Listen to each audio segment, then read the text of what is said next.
Axel de Tarlet, au tour maintenant des petits épargnants de changer la planète, parce qu'ils réclament désormais que leur investissement soit tourné vers le climat, en fait, Voilà, en faveur du climat. Exactement, pour lutter contre le réchauffement climatique, vous avez plusieurs forces. Vous avez le monde politique, alors ils nous font des COP 21, des taxes carbone, ça marche moyen, mais vous avez aussi les forces de l'argent, et c'est peut-être beaucoup plus efficace. Alors c'est quoi les forces de l'argent ?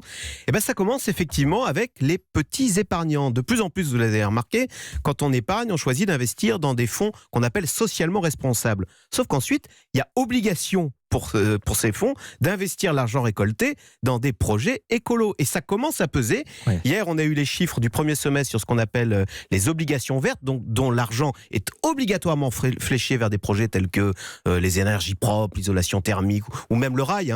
Et bien, sur les 6 premiers mois de l'année, ces obligations vertes ont dépassé dans le monde les 100 milliards de dollars. Et figurez-vous d'ailleurs que la France est numéro 1 en obligations vertes avec 15 milliards émises au premier semestre. Ça reste tout de même un peu marginal. Vous n'allez pas me dire ce matin que tous les financiers sont devenus des écolos, mon cher Axel. C'est vrai, on s'endette pour des tas d'autres raisons et les obligations vertes, ça ne représente que 2% du total. Mais détrompez-vous, les grands fonds financiers sont devenus très écolos. Pourquoi ? Vous allez le comprendre.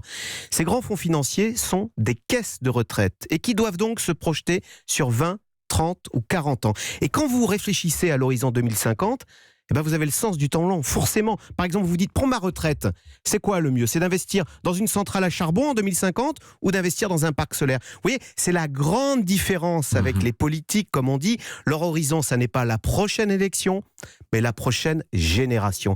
Et ça change tout. Et d'ailleurs, figurez-vous qu'à la veille du G20, ces grands fonds financiers ont des doutes sur ces politiques et ils viennent d'écrire aux chefs d'État du G20 pour les enjoindre de respecter les accords de Paris sur le climat. Vous savez de qui on parle là ? On parle de fonds comme BlackRock, par exemple. BlackRock, c'est un Américain, on ne le connaît pas, il gère 6 000 milliards de dollars, c'est-à-dire 2 fois le PIB de la France. Donc vous voyez, ce sont des gens puissants et qui sont devenus écolos, non pas par altruisme, mais par intérêt. Et c'est ça qui fait la force de leur engagement.